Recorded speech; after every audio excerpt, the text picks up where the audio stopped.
Alevlere karşı canını siper eden orman emekçileri ve akut gönüllülerimizden gelen acı haber yüreğimizi dağladı. Eskişehir Seyit Gazi'de çıkan orman yangınına müdahale ederken 11 orman işçilerimiz ve akut gönüllülerimiz şehit düştü.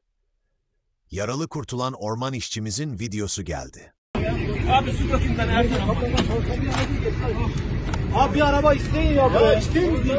Bütün onu size. Abi iyi dökün.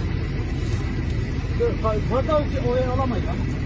Vatan toprağına, ormanımıza, yeşilimize sahip çıkarken canlarını feda eden bu kahramanlarımıza Allah'tan rahmet, kederli ailelerine ve aziz milletimize başsağlığı diliyorum.